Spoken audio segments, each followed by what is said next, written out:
Hello and welcome to the first review of Request Month 2021. This is Doom Eternal for PC, PlayStation 4, PlayStation 5, Xbox One, Xbox Series X, Nintendo Switch, and Stadia, and of course what you're seeing here is the PC version. This is a first-person shooter and the sequel to the 2016 reboot of the Doom series. It was developed by id Software and published by Bethesda Softworks and first released in March of 2020, with the Switch version following in December, and as I'm recording this video, the PlayStation 5 and Xbox Series X versions aren't quite out yet, but they are on the way.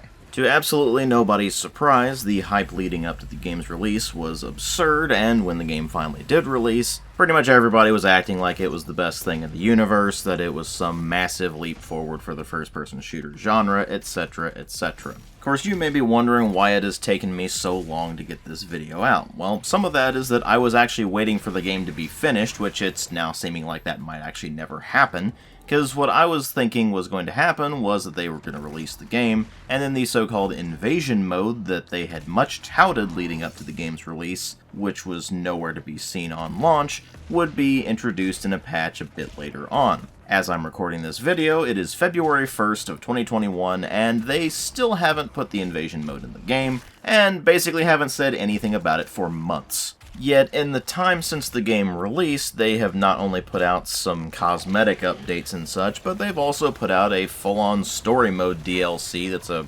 sort of mini-campaign, I guess, that is the Ancient Gods Part 1, and I will not be covering that in this particular video, although towards the end of the video I will describe my plans for covering the DLC, and that also includes any additional DLC that comes out for Doom Eternal. Anyway, as far as what I'm covering in this particular video, it's going to be the entire single-player campaign, and that's about it, because I actually can't get the battle mode to work, and the invasion mode isn't even in the game. I don't know why the battle mode won't work, but for whatever reason, when I boot into it and try to find a game, it will just never find a match, so I can't play it, therefore I can't really say anything about it. I did look up some impressions on the battle mode just to see what people were saying about it, and I could barely find much of anything about it other than, it's kinda fun, but it loses its luster fairly quickly, so maybe the player base for the battle mode has already died out and pretty much everybody's just playing the single player. I don't know. Whatever the case, I can't cover battle mode, but what I can cover is the single player campaign, which I completed on the Ultra Violence difficulty, which is the difficulty setting I normally play the Doom series at, and I would like to remind you that I have been playing this series since about 1994. The original two games in the series are two of my absolute favorite first-person shooters, and I can always go back to them and enjoy them no matter how many times I've played through them. The same, of course, cannot be said for Doom 3, which is insanely boring, and I have no idea how anybody enjoys that game, nor could it be said about the Doom reboot, which was an absolute mess. This, of course, brings us to Doom Eternal, which promised to fix some of the issues with the Doom reboot and make it a faster-paced, more doomy game than ever. But if they wanted this to play like a proper Doom game, they would have to do some pretty massive overhauls to both the gameplay mechanics and especially the level design. So, did they actually manage to do this? Or did they just do more of the same from the reboot, or iterate on what the reboot did and at least fix the problems that it had, or did something else entirely happen? Well, let's just start delving into it and see what we've got. And like always, we'll go ahead and start with the presentation, which runs on id Tech 7, the latest version of id's engine, and it has some pretty significant changes over the previous version of the engine that was running in Doom 2016.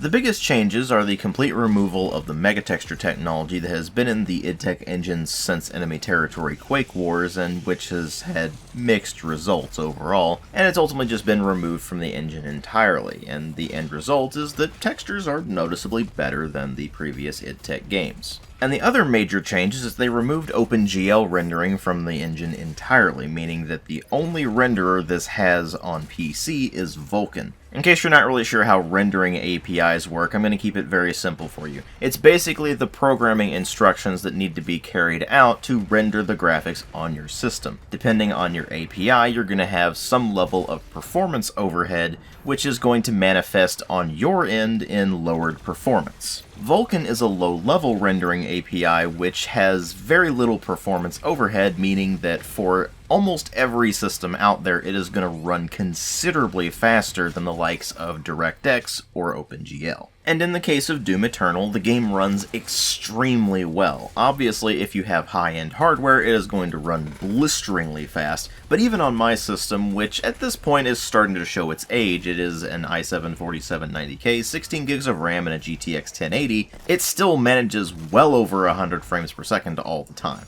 Even during the most graphically intensive parts of the game, it really never dipped below about 85 FPS, which is pretty insane considering just how good this game looks overall. The modeling, particle effects, and texture quality are all absolutely fantastic, and this really does look like a high-end, proper PC game. And despite that, the engine is so well coded that it runs extremely well on a wide variety of systems, even with all of the settings cranked up. And on top of all of that, they even managed to get the load times down, even though the levels themselves are actually pretty large. Now obviously, if you're on an SSD, the load times are going to be extremely fast, but even on a standard hard drive, it still loads very quickly, and it doesn't go that far behind the SSDs, which is incredibly impressive. So the new version of the idTech engine is incredibly impressive, but what about what they actually did with that engine? Well, they've definitely done a very good job with the visuals for the most part, on top of being very high quality overall. They opted for an aesthetic that is much more bright, colorful, and not quite cartoony, but definitely less realistic than the likes of the Doom reboot, or especially the likes of Doom 3.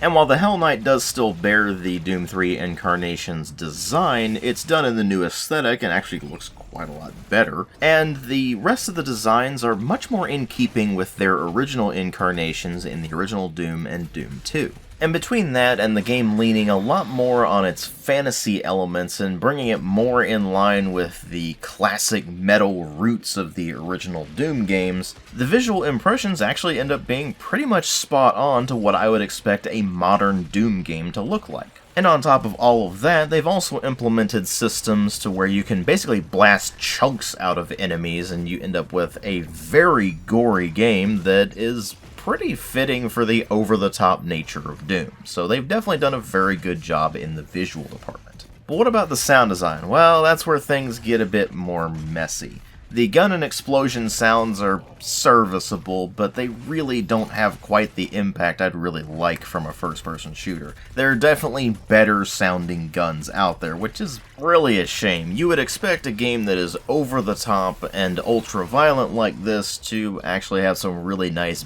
beefy, concussive weapon sounds that kind of knock you around a little bit, but they're all fairly muted and you barely even notice them half the time. Then you move past that and you move into things like the monster sounds, and that also gets a bit messy because one of the big things about the original Doom games is that when a monster activated, generally speaking, you could tell immediately what it was by the sound that it made, and then you could act accordingly. You can't really do that with Doom Eternal because a lot of the monsters sound very similar to one another. There is an awful lot of shrieking in this game, and even with the rather high quality headphones that I use, I still can barely tell a difference between any of the monsters in this, at least from audio cues alone. And in a lot of cases also from visual cues, but I'll get to that more later. But while some of that issue is due to the sounds designs themselves, to where a lot of the monsters just have that kind of similar shrieking noise, the mixing is done in such a way that it emphasizes the soundtrack more than the sound effects themselves, and even more emphasized than the music are your suit sounds. So the audio cue you get when you're at low health, or when your dash replenishes, or things like that,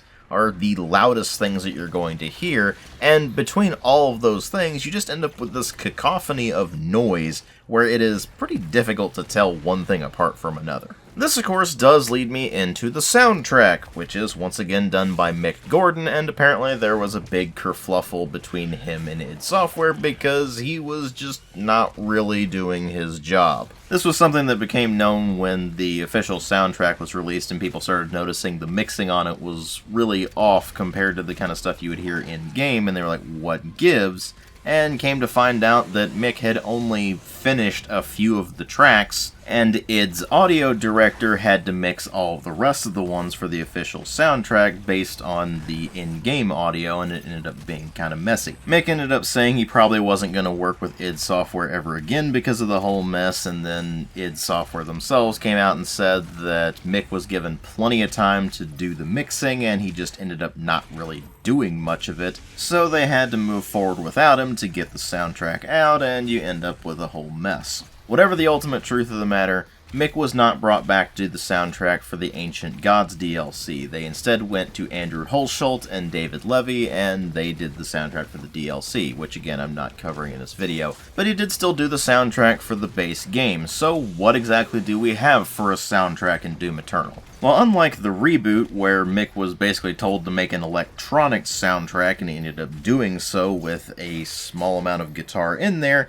here he wasn't restricted from using guitar, which means that there is more actual metal in this particular game than there was in the reboot, which had basically none. Oh, don't get me wrong, there's still an awful lot of that gent crap, and we're not getting any proper thrash or speed metal like I'd really like to see from a game like this, but there's definitely a lot more industrial metal stylings in this, and that ultimately helps the soundtrack to be a considerable improvement over the reboot, so at least it's got that going for it, although the soundtrack does still get very, very repetitive over time. So when you bring all of the presentation together, you end up with sound design that's definitely a mixed bag in a lot of ways, but the visuals are definitely extremely well done, and the engine itself is just a marvel of technology, so they've done a fantastic job on that front. But of course, what really matter are the story and the gameplay. And I shouldn't be having to say the story in a Doom game, but here we are. Apparently, lore and story are two very important things for id Software now. Anyway, the story in this is that you are once again the Doom Slayer in his eternal battle against the forces of Hell, and after Hell has invaded Earth,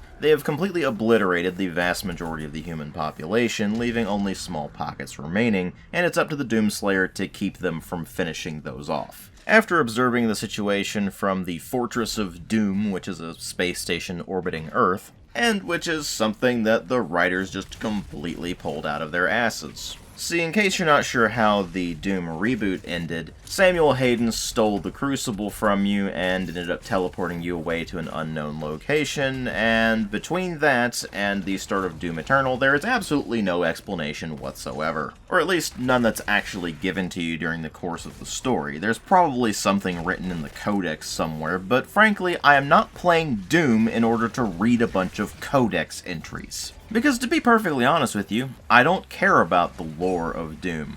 Nor does really anybody else. That is something that only id Software and an extreme minority of the player base actually cares about. But this actually isn't even just a lore thing, this is actually plot important. There is just a gap between what happens at the end of the reboot and what happens at the beginning of Eternal, and considering that id clearly seems to think that story is somehow important in Doom now, that's actually a problem now. If it were, say, Doom 1 or 2, I wouldn't give much of a crap about it because story means jack shit in those games. Hell, the story barely even mattered in Doom 3, and that game was trying its damnedest to be a survival horror game even though it was absolutely terrible at it. But since story clearly matters in Doom now, I have to assess it like I would in a story-driven game. So here we are. Plot hole right at the beginning of the game. Good job, id. Anyway, moving on from that, Doomslayer goes to Earth, kills the Hell Priest, and angers Khan Maker, who the Hell Priest was serving. She's basically trying to sacrifice all of humanity in order to perpetuate her own species, and with the Doomslayer getting involved, that's obviously a bad thing, so she teleports the other two Hell Priests away, and Doomslayer has to go and find the other two and take them down as well. He's able to track down and take out the second one, but the third one proves rather elusive, so the AI Vega suggests that we go find Samuel Hayden, because apparently he knows where that guy is. Somehow. For reasons that are not explained throughout the course of the main story, so let's just assume that Samuel Hayden is in fact omniscient. Anyway, you try to track him down and you find out that after a while he was leading the resistance forces on Earth and ended up getting severely damaged, so the resistance has what's left of him on ice. You go and retrieve that along with the Crucible, which they've been keeping for you, and head back to the Fortress of Doom where he tells you the location of the final Hell Priest, specifically at the city of Sentinel Prime, which is a problem for the Doomslayer because the only way to get to that is through a portal at the ancient city of Hebeth and Mars Core. So the Slayer has to find a way to get there, and he decides that the way to do this is by shooting a hole into the surface of Mars with the BFG 10,000 at the UAC facility on Phobos, and then after doing that he heads down into the city, goes through the portal, gets to Sentinel Prime, kills the last Hell Priest, returns to the Fortress of Doom, which is shut down remotely by Khan Maker because apparently that's just something she can do,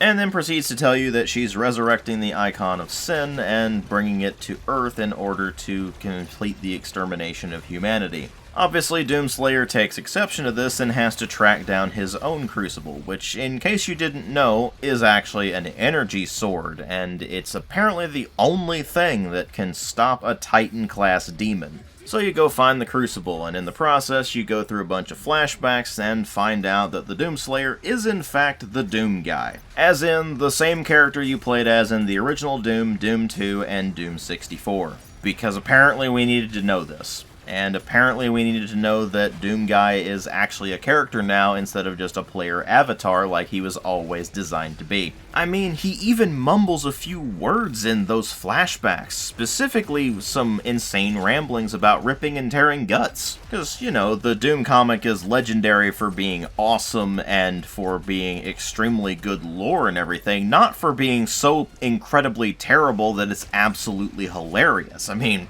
obviously, right?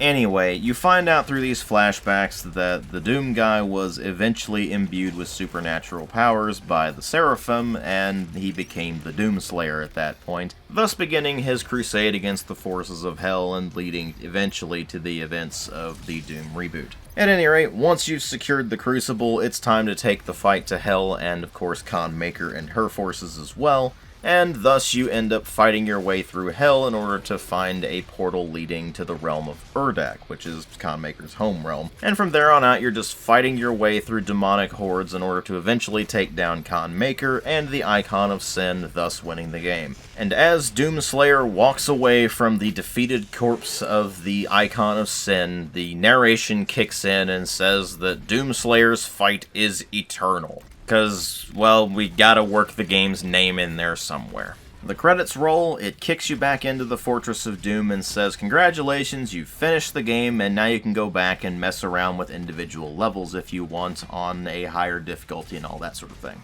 Now, you may be wondering why I just spoiled the entire story of Doom Eternal for you, although in a definitely abbreviated and very sarcastic manner. Well, there's a few reasons. The first of them is that the writing is on a fanfiction level, complete with overly self-indulgent nonsense. You see, the Doom guy in Doom 1 and 2 and in Doom 64 was just a player avatar character. He wasn't actually a character. There wasn't anything there, he was just some boots for the player to inhabit. Because think about it this way, the only character that Doom Guy has in the original games is that he got really pissed off the demons killed his pet rabbit.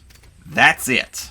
Now don't get me wrong, I think most of us can relate to that sentiment, but that's not really a character. And even by the time you get to Doom 64, he still doesn't have a character other than, well, the demons are back, and he's the only one who's really qualified to fight them, so he just goes up and does it. This means that the only character expressions of Doom Guy are found in the reboot and in Doom Eternal. And in Doom Eternal, he mostly just stares at things. He is not actually a character, he is still very much an avatar, except that the lore and the story are constantly making him out to be this messianic figure. Someone who is set to deliver the fiery sword of retribution against the forces of Hell and thus liberate humanity from their clutches. Now, of course, you could make the argument that this is all still trying to be directed at the player, but then you run into one very simple problem that I'm not sure the developers really understood the implications of when they implemented it in the game. The vast majority of cutscenes in this are from the third-person perspective. You're not looking at everything from Doomslayer's eyes. You are looking at a lot of these things as an observer. This means that Doomslayer is no longer actually an avatar. He's a character now, or at least he's supposed to be. And if he is supposed to be a character, he has basically none at all. If anything, he actually has even less character than in the reboot, which is incredibly impressive because he basically had no character in that either. And before you start mentioning something about it, no, the collectibles don't count. So now we have a character who's apparently supposed to actually be a character now instead of just a player avatar, but he still has that avatar level of 0 character. This makes all of the very self-indulgent writing pretty cringe-inducing, because if you treat it as the developers trying to say that the player is awesome, well, apparently they're saying you're being awesome for things that you had absolutely nothing to do with. And if you treat it as them saying the Doomslayer himself is awesome, well, then you're basically on shitty fanfiction tier writing, which, to be fair, is actually the writing tier that the entire story is on anyway, so I guess that's what they're really going with. And between the plot just meandering from point to point in a but wait, there's more manner, where instead of actually setting things up and making things actually make sense, it just throws them at you and says, but no, now we have to go do this other thing. Why? Here's a quick, vague reason. Just go do it. And then once you've done that thing, you just repeat the process over and over again until eventually you get to the end of the game, along with the game's propensity for only brushing on the actually important parts of the story and instead giving you lore dumps about things that don't really matter all that much in the long run, thus relegating a lot of the information you need to truly understand what in the hell you're actually doing and why you're doing it to the Codex, which is a lot like what Final Fantasy XIII does, where it gives you a bunch of jargon that makes absolutely no sense, and then just expects you to read the Codex to figure out what it is without explaining anything throughout the course of the story. Although I will give Doom Eternal this, it is definitely not quite that bad. I mean, to give you an example, at one point the game tells you that you need to go find a power source from a guy known as the Betrayer. So you go to this guy and get the power source from him, and he gives you only a few lines. Those are, "I told you all to leave me here," "I am where I belong," "Saving your people will not bring you peace, only make the burden you carry worse," "And now you seek to defy the Khan Maker herself," "It is your people's time now to give penance, just as it was mine," and "Hear me, Slayer, when his heart is laid to rest, his soul will be at peace, and so will mine." The game does not explain to you who this guy is, why he's known as the Betrayer, why he's even going along with giving you the power source in the first place, what in the hell he's even talking about with the whole his heart is laid to rest thing, and why he gives you this weird item. You eventually find out what the item is actually a dagger that he intends for you to plunge into the heart of the Icon of Sin, but in order to understand any of this stuff, you have to read into the Codex. Otherwise, it just seems like a completely random thing that you just encountered. It's this kind of thing that makes the story of Doom Eternal something of a mess. It's not that you're unable to understand what you're doing and why you're doing it, it's that a lot of the particulars are left to the Codex, and thus a lot of the story beats in Doom Eternal seem just randomly cobbled together, as if they're just trying to get you from impressive art asset to impressive art asset. But if that was all they were trying to do, then frankly they could have done it a lot better if they had just stuck to not drowning the game in lore that you're just not really privy to unless you go digging around in a codex. And thus, as much as that extreme minority of players, and especially id Software themselves, seem to think that extensive lore for the Doom series is an asset, it actually ends up being a pretty massive detriment to the game instead. Thankfully, unlike in the reboot, you can at least skip all of the cutscenes in this, so if you just don't want to bother with the story or the lore at all, you can just try to ignore it by skipping all of the cutscenes and focusing on the gameplay. And thus we, at long last, get to the gameplay of Doom Eternal. And this is of course where the game can easily redeem itself from its problems in the story department, and also serve to be a massive improvement over the reboot if they executed it well. But the operating statement there is, if they executed it well.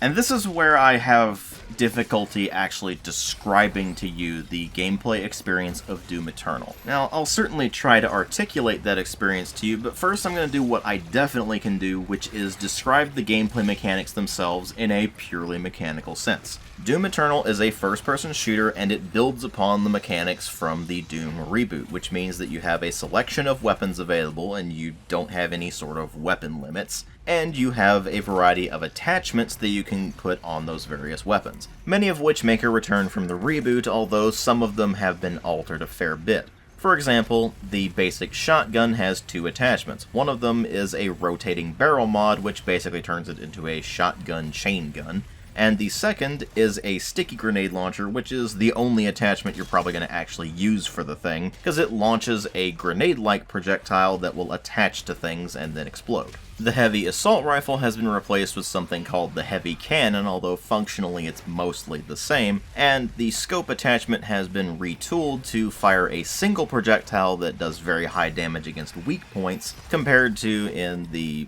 reboot itself where it just did extra headshot damage with a slightly slower rate of fire. The other attachment for it is the micro missile attachment, which is more or less the same as it was in the reboot with some very slight tweaks. The plasma rifle still has the heat blast attachment from the reboot, but the other attachment has been replaced with a microwave beam that basically locks on and attaches to a single enemy and gradually causes them to explode. And in what is clearly a callback, they've also made it look like the plasma gun from the original Doom and Doom 2, so that's a bit of a nice touch. The chain gun makes a return, as does the mobile turret attachment, with 4 sets of barrels for incredibly fast rates of fire but considerably slowed movement, and the other attachment for it is an energy shield that comes up in front. The super shotgun has seen one of the biggest modifications to it, which is the addition of the meat hook. It's basically just a grappling hook that you send out to an enemy, it latches onto them, and then pulls you towards them, allowing you to get right up in their face and blast them with the full power of the super shotgun, which is noticeably more powerful than it was in the reboot, so that's definitely a plus. The Gauss cannon has been replaced with a weapon called the Ballista. It's functionally very similar, but it has 2 other attachments, one of them called the Arbalest, which is similar to the precision shot mode for the Gauss cannon, but instead of just sending out a single powerful shot after a slow charge up, it sends out a projectile that will actually latch on to enemies and eventually will explode. The other attachment for it is called the Destroyer Blade, and it sends out a wide scything blade of energy that just does a lot of damage after, of course, charging up. Then, of course, there's the rocket launcher, which retains the attachments from the reboot, but modifies them very slightly. There's the lock-on burst, which allows you to lock onto an enemy and it will quickly launch 3 rockets at it, and the remote detonation, which allows you to launch a rocket, and then while it's in the middle of flight, you can press the button and it will detonate that rocket. Then, of course, there's the BFG 9000, which is more or less unchanged from the reboot. Conspicuously absent if you've played the reboot is the pistol, which is technically in the game, but you have to use console commands to be able to use it. So at some point during the game's development, they decided that the pistol just wasn't worth including in the weapon lineup, and even though the files themselves and the functions for it are still in the game and still in the engine, and you can still access it through console commands,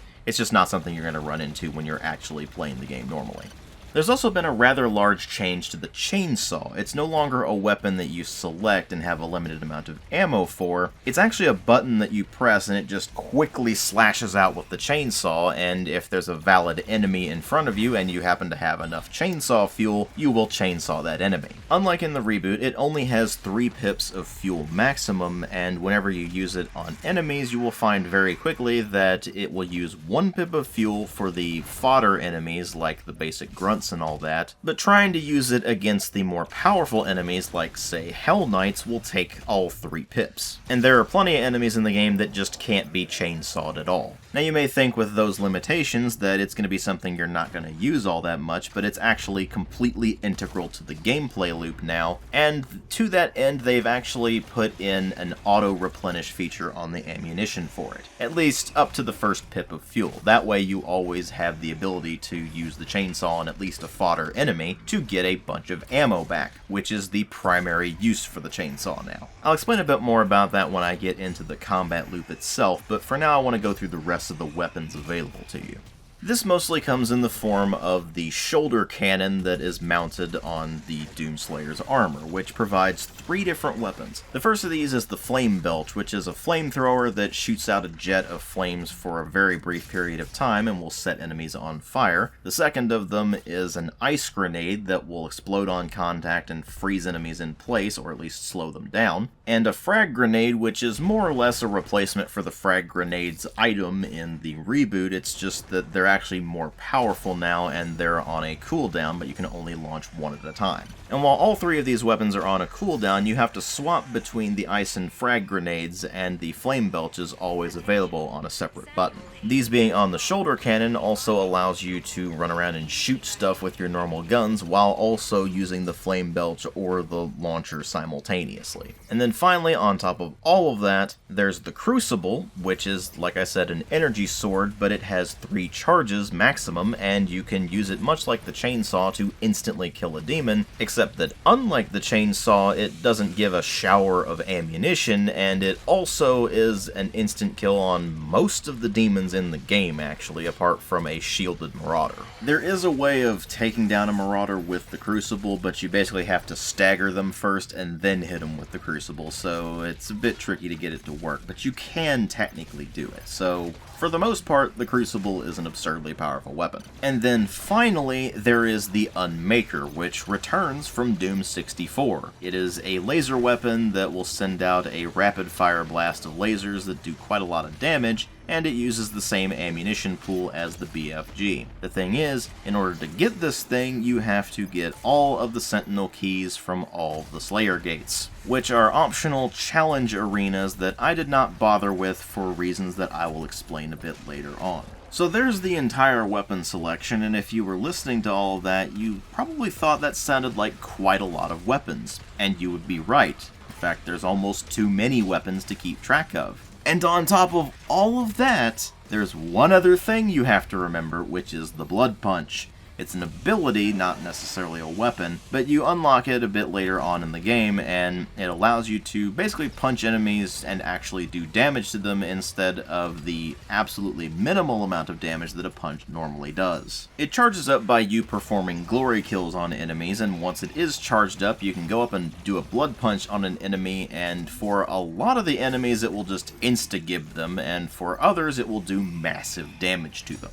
On top of all of your weapons and abilities that you keep track of normally, there are also 3 power-ups that you will pretty rarely encounter throughout the game, which are the quad damage power-up, which is exactly what it says, and it's returning from the Doom reboot. The Berserk power-up, which functions exactly like it did in the reboot, where it basically puts you into a fists-only mode where you can just insta-gib any demon that you run across. And the Speed power-up, which allows you to move considerably faster, and you also get infinite ammunition. These power-ups are considerably rarer in Eternal than they were in the reboot, so they really don't factor into the game all that much. The only sort of power-up that you will be running into a relatively frequent amount is the Soul Sphere, which in Doom Eternal specifically gives you max health and armor, and you only get it a couple of times. So power-ups clearly aren't that important to Doom Eternal, although they are still present. What's really going to be important to you is the core combat loop and, of course, the movement techniques, because they introduced a couple of new methods of moving around. The first of these is one you're going to be using constantly in combat, which is a dash maneuver, which you can have up to 2 stored, and which pretty quickly recharge, but you do need to be mindful of when you have them, and that allows you to either just dodge enemy attacks by quickly dashing to one side or another, or to get further in your leaps when you're trying to move across open spaces. The double jump does make a return from the Doom reboot, and it is used constantly throughout this game as well. And there is also a new movement technique, which is climbing. You can go onto certain surfaces and actually climb up or down them, and then turn around to get an angle to jump at something else from. Obviously, the climbing is not really going to factor into the combat loop, but it does factor into the platforming sections, and I'll get to that more later. But the combat loop itself is the thing that is simultaneously the most interesting and also the worst thing about Doom Eternal. Because it's really interesting in the sense that Every enemy has its specific roles, its specific weak points that you need to go after, and you have different weapons that are capable of targeting weak points, like, of course, the sticky grenades, or, of course, the sniper shot on the heavy cannon and things like that. And if you attack the weak points, then not only does it do a lot of damage, but it can also diminish that enemy's capabilities. So for example, with Revenants, they have the 2 shoulder cannons that will launch rockets at you, but if you shoot both of those with a weapon capable of targeting the weak points and manage to destroy them, not only does it do a lot of damage, but it removes their ability to shoot rockets at you, and thus they will have to resort to melee attacks. Arachnotrons have their plasma cannon mounted on top, and you can shoot that off and force them to use other attack methods. And there's even certain attacks that will open enemies up to a glory kill almost instantly, like the Cacodemon, for example. You can shoot a sticky grenade into its mouth, and it will just go instantly into a glory kill state. The terminology they use for it is the stagger state. There's technically 2 states that are very similar to one another. The first of them is stagger, where the enemy is highlighted with the flashing blue outline, and that puts them in a state where they're able to be glory killed. And the other one is faltering, where they just step back for a moment and they stop their attack on you, allowing you to get in a free hit or 2. I'm not entirely sure they thought their terminology all the way through there, because staggering and faltering are more or less the same thing, but whatever, that's what they've gone with, and I guess it works. Anyway, the idea is that every single enemy in this game has different capabilities that they're going to bring to a fight, and that will allow you to prioritize certain enemies over others, and because certain enemies are going to have weak points, you're going to be able to quickly deal with them by targeting those weak points, instead of just having to fight a bunch of damage sponges. Apparently the idea was there in the Doom reboot, except it wasn't all that well realized, and not much of it was very well telegraphed either. For example, supposedly with the Pinky Demon, you were able to shoot it in the back with the super shotgun and insta-give it in the Doom reboot. I don't know about one shot except maybe on the easiest difficulty settings, but on the difficulty settings I was playing it on, it always took a minimum of 2 shots. That's not the case in Doom Eternal. It actually only takes 1 shot in the back to completely annihilate a Pinky now. Granted, you still pretty much have to shove the super shotgun right up their ass, but, well, it now works at least, so there is that. And unlike in the reboot, the game does actually telegraph these weak points to you, not only from them simply being more prominent on the actual character models and such, but by the game's very extensive tutorial system.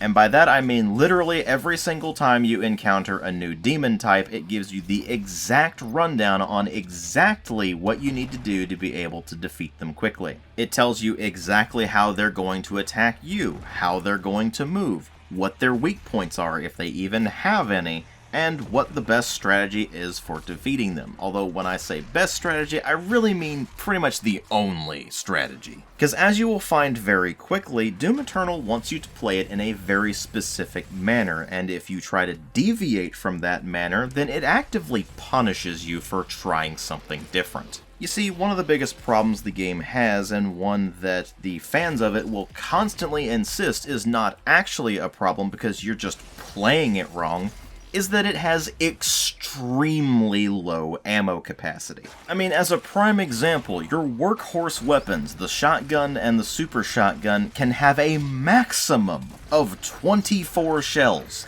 fully upgraded. And that takes 4 upgrades, each of which increase the amount of rounds you can carry by 2.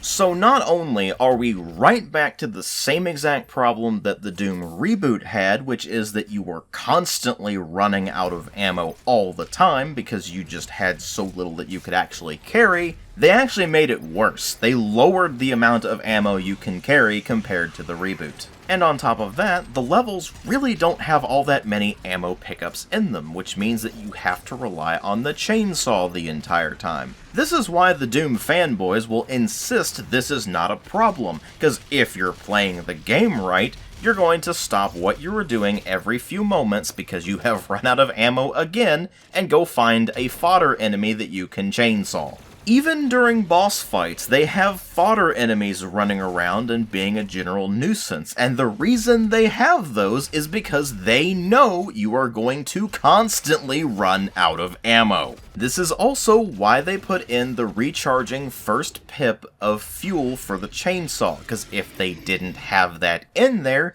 You would just completely run out of ammo at some point and be completely screwed. Now sure, some of that can be mitigated by being really mindful of where your shots are going and making sure that you are extremely efficient and accurate with your weapons, but you can't always do that. Sometimes an enemy will just move right out of the way of when you thought you had a shot perfectly lined up, or you will be moving along and get stuck on something, thus interrupting your rhythm, and thus you will end up missing what you were trying to aim at because you thought you were going to be in a different position when you shot. Contrary to New Doom fanboys' constant shrieking of her, get good, this kind of shit happens even if you are good at the game. So being more accurate isn't necessarily going to solve the problem. What does solve the problem, however, is simply having more ammo. I would like to remind you that with a backpack in the original Doom and Doom 2, you did not max out at 24 shotgun shells, you maxed out at 100.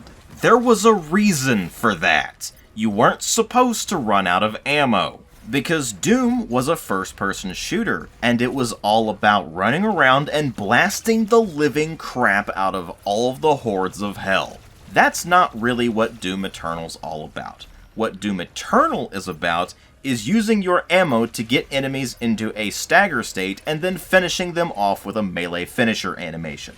Now sure, they made some of the weapons more powerful than their incarnations in the Doom reboot, and that is appreciated. But when you go up against more enemies that are damage sponges and take an inordinate amount of damage even to get to a stagger state, you have a problem. For all of the talk about Doom Eternal and Doom Reboot keeping the forward momentum going with the glory kill system and the chainsaw giving you ammo and everything like that, it actually stalls your progress to have to go find a fodder enemy that you can chainsaw, because they're about the only thing that you can chainsaw unless you've managed to keep all of your fuel this entire time. And since you run out of ammo constantly, you're going to be constantly chainsawing things. It doesn't necessarily completely halt the flow, like having to stop whatever you were doing and run back way further back in the level to find ammunition pickups would, but it is still rather tedious, and it takes your attention off of the more powerful enemies for just long enough for them to start causing problems, especially on higher difficulties. Because on higher difficulties, the enemies, especially the more powerful demons, will do a huge amount of damage to you, and then you'll have to interrupt your flow again to go find an enemy to glory kill so you can get that health back. Or to just douse a bunch of enemies with flames from the flame belch and then just start shooting at them in order to get armor shards to fall out of them.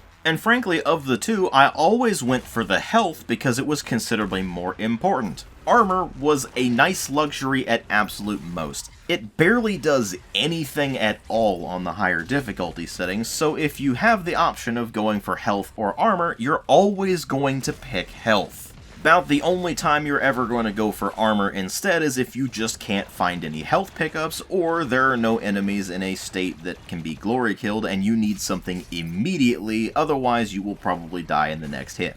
And of course, like with the ammo capacity problem, when you start the game out, you start with a lower amount of health and armor maximum, and you have to gradually get upgrades for it later on using Sentinel Crystals, which are also used for the ammunition. You start out with a maximum of 100 health and 50 armor, and that doesn't really go very far in this game, and by the time you get to the end, you can have up to a maximum of 200 health and 150 armor, which still doesn't go all that far in this game. This is where that punishing mechanic really comes into sharp focus, because like I said before, if you do not play this game the exact way you are told to play it throughout the tutorial messages and try to find something that's a bit more your style, you are actively punished, whether that be by losing health and armor, of course, or just running out of ammo and having to go do what the developers actually want you to do instead. The idea is that you're not supposed to brute force the game and only use one weapon the entire time. You're supposed to constantly swap between all of your weapons depending on what enemies you're fighting at any given point. Because, for example, the shotgun and super shotgun are really only good up close unless you're using the grenade attachment for the normal shotgun. Whereas if you're going up against enemies that have shields, you'll want to use something like the plasma rifle or the ballista, depending on what the enemy is and how far away they are, because those will overload their shields. And if you're going up against enemies that have certain weak points, then you're going to want to use the sniper attachment for the heavy cannon or the grenade attachment for the shotgun to specifically target that weak point and destroy it. And of course, if you need to hit the panic button, then you whip out the BFG 9000 and shoot one of the basically 2 shots you get with that thing in order to completely annihilate all of the weaker enemies in the area, although the stronger demons might just be damaged by it instead. Now, on paper, that's not necessarily a big problem, because that's kinda how the original games were designed. You were supposed to use different weapons in different situations based on where you were, how many enemies were clumped together, that sort of thing. But the difference is that the original Doom games did not actively punish the player for not playing it exactly the way the developers want you to play it. Because as it turns out, Doom Eternal is really not so much a matter of skill as it is simply rote memorization. The game gives you its really patronizing tutorial messages of here is exactly how you defeat this particular demon. You memorize that, you find that it is extremely easy to beat them that way, and then if you continue to keep that memorized throughout the rest of the game, then those enemies will basically be trivial to you. In fact, about the only reason that Doom Eternal gets more air quotes difficult the further you get into the game is because it just constantly keeps shoving more crap in your face. It just keeps throwing more enemy types at you that have that one very specific way they are supposed to be defeated, and you have to add that to yet another thing you need to memorize. You need to memorize every single weapon that you have and their very specific uses. You need to memorize the buttons you have for the flame belch, and for the equipment launcher, and for switching between the frag grenade and the ice grenade. And if you memorize all of these things, combat effectively turns into a quick time event. You're really just looking at what the game is prompting you to do. Oh, it's an arachnotron, target the cannon. Oh, it's a mancubus, target the cannons on their arms. Hey, you're running low on ammo, go find something to chainsaw. Hey, you're running low on health, go find something to glory kill. Hey, we spawned in a marauder, wait for the eyes to go green, then shoot him with a super shotgun or the ballista, and then just continue to repeat the process until eventually he's dead. The combat loop of Doom Eternal is just a continuous loop of that kind of thing the entire time you are playing it. And while it certainly makes the game fast-paced and frenetic, it also contributes very heavily to a sense of overload. You don't come out of combat encounters feeling like you've really conquered anything or that the game was giving you a legitimate challenge. If you play it the exact specific way that it outlines, then it's almost laughably easy. But here's the thing. What the game tells you to do isn't something you can actually do all of the time. In fact, it's something you can really only start doing once you get to roughly the last fourth of the game. Because it's not until that point where you've managed to get all of your upgrades in and managed to get all of the weapon attachments that you need and all of the weapons themselves that you need in order to do the things the game is demanding of you.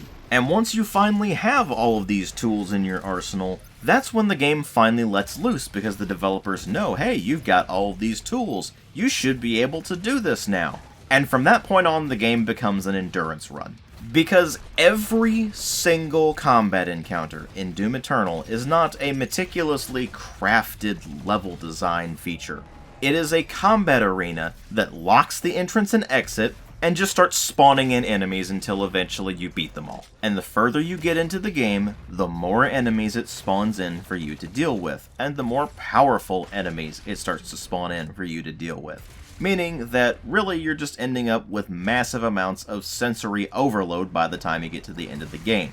In other words, the level design in this game is not Doom. The level design in this is Serious Sam or Painkiller. Now don't get me wrong, I like Serious Sam and Painkiller, but the reason that style of gameplay works in those games and not here is first because this is supposed to be a Doom game and that style of level design is simply not Doom level design. Proper Doom level design has meticulously crafted levels with very nice flow around them. There is no flow to Doom Eternal, it's just you go from a combat arena, through maybe a platforming section, to another combat arena, and then you just keep doing that over and over and over again until you eventually get to the end of the game. That's not to say that proper Doom level design doesn't have combat arenas, but they are built into the proper level design that requires meticulous craft.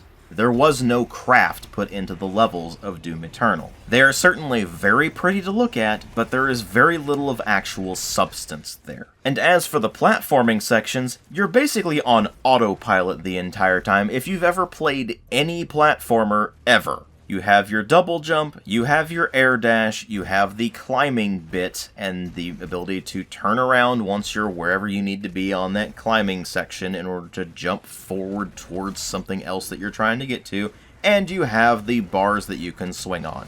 These bits are not clever, they are not challenging, they are tedious, and why they were even put into the game is a mystery to begin with.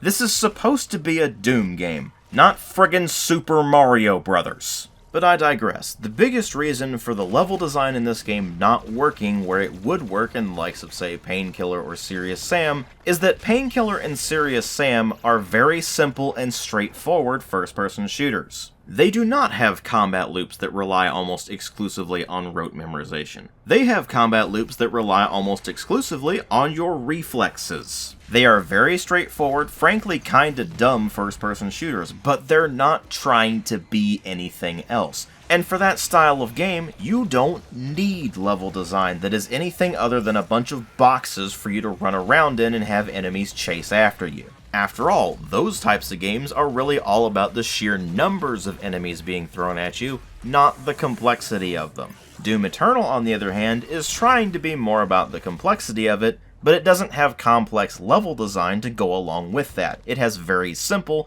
very dumb level design. And because of that, basically every single combat encounter in Doom Eternal just turns into this amorphous blob.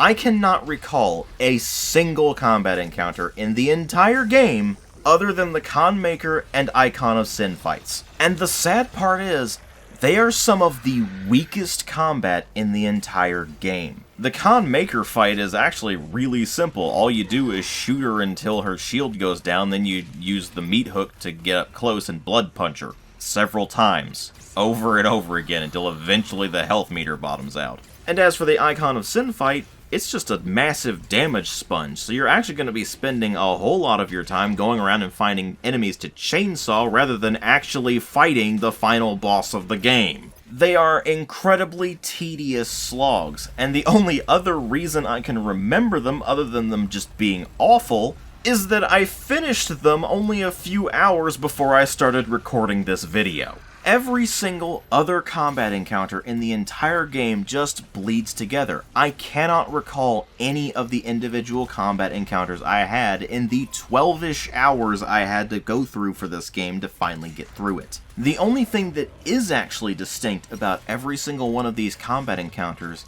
is that they were completely and utterly exhausting.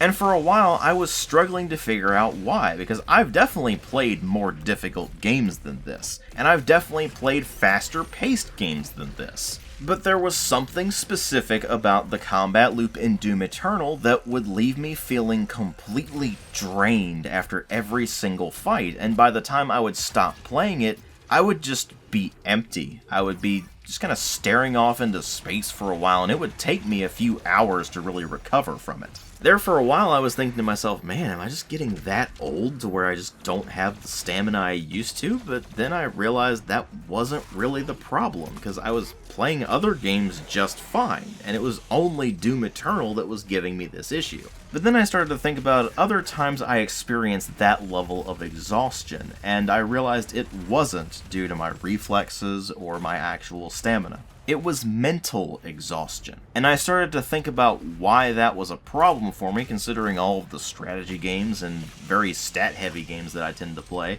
And then I realized that the last time I really felt like this was when I was doing a lot more things that involved heavy rote memorization. By the end of doing things like trying to commit mathematical formulas to memory or trying to commit kanji to memory, and if you've ever tried to learn Japanese, you know exactly how infuriating that is, I would just be left completely drained and empty and have to spend several hours recovering from it. And that's exactly the same thing that happened with Doom Eternal. Never in my wildest dreams did I think a first-person shooter was ever going to be capable of doing that. Every single time I have ever gotten tired from playing a first-person shooter, it has always been because of fast-paced and frenetic combat that got my heart rate up.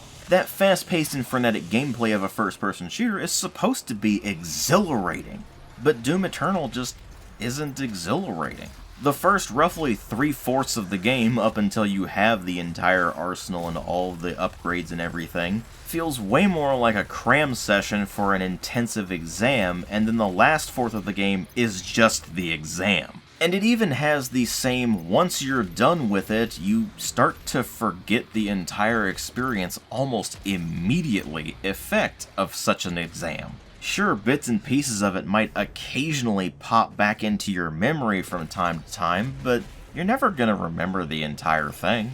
And what you do remember about it is just going to be this fairly amorphous blob of general experience. It's the kind of thing you look back on later and think to yourself, was that really worth it?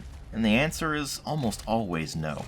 Because when I think back on the things that really stand out about Doom Eternal, it's those two awful final boss fights, and the purple goo.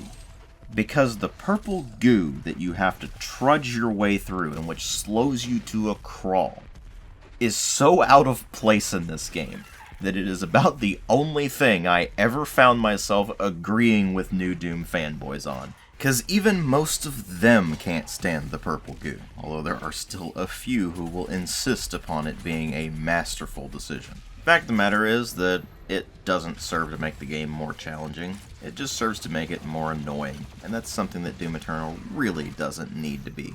But when I bring it all together, what am I really left with in Doom Eternal? It's not an outright atrocious game because it does run very well, the engine's very capable, it plays fine as far as frame rate and controls go. The mechanics themselves do certainly function, and they did manage to beef up some of the guns compared to their reboot incarnations. But then there's the fact that the game's simply not finished, with the invasion mode just not even being in the game yet, and the battle mode, well, I just couldn't even get that to work at all. Admittedly, that doesn't really count much against it, because that was always a side mode anyway, and I'm not really that concerned about it to begin with, but it is still definitely a problem the game has. The writing is just plain awful, and the constant tutorial prompts are incredibly annoying, although if you ignore them, then you basically can't play the game, so they're unfortunately necessary. The combat loop just doesn't really work until you get to pretty much the last fourth of the game or so, when you finally have all of the upgrades and all of the arsenal available to you. So it almost completely defeats the point of the first 3/4 or so of the game even existing. And then when you finally get to the point where everything is supposed to click together, it's all just so completely reliant on rote memorization and giving you sensory overload that it just becomes completely exhausting to play. I am not exaggerating when I say that I have not had a single iota of fun the entire time I played Doom Eternal. Even the jokes just fell completely flat, because by the time I got to them, I was too tired to care. And then when I looked back on the entire experience and tried to pick out any moments that really stood out, almost all of it was just this amorphous blob of general Doom Eternal, where any particular segment of gameplay was completely indistinguishable from any other. And that all ended up leading me to the point where I had to ask myself, okay, I've figured out what the problems are. How do I summarize this in the review? What kind of score summary can I ultimately file this under? Because it's definitely not even remotely close to being on the good side of the spectrum, but at the same time, it's not even really especially bad in the moment to moment. It's just so utterly exhausting that I feel completely empty by the time I'm done with it. And based on that, I thought about giving it the only score on my scale that could even classify as a void, and that is a 0 out of 5, but I decided against that because that's just not remotely appropriate for it either. I certainly can't say it's an exceptionally terrible game, so it's not a 0.5 out of 5. It's not even really a terrible game overall, so it's definitely not a 1 out of 5. That really only leaves 3 options, because it's definitely not a 3 out of 5. It's certainly nothing remotely resembling average. It definitely stands out. But it's also not underwhelming, so it's not a 2.5 out of 5. That really only leaves me with 2 options, and one of them, the 2 out of 5, which is subpar or generally weak, doesn't really fit either, because it's not a general problem this game has. It's a lot of issues, and some really significant ones that completely tank the whole experience. Which ultimately leaves me with only one option that even kind of makes sense. And that's a 1.5 out of 5. But the word bad doesn't really describe it in its totality either. I'm really not sure there's any one word that could ultimately summarize the experience of Doom Eternal. All I know is that I have never played another first-person shooter that has left me feeling this exhausted and empty whenever I was done playing it. And I hope I never play another one like it ever again. I will not be revisiting Doom Eternal at any point. I will not be taking a look at any DLCs for it, including the Ancient Gods. If this is how the Doom series is going to be going forward, I want no part of it. And if this is how first-person shooters in general are going to be going forward, I want no part of those either. Thanks for watching.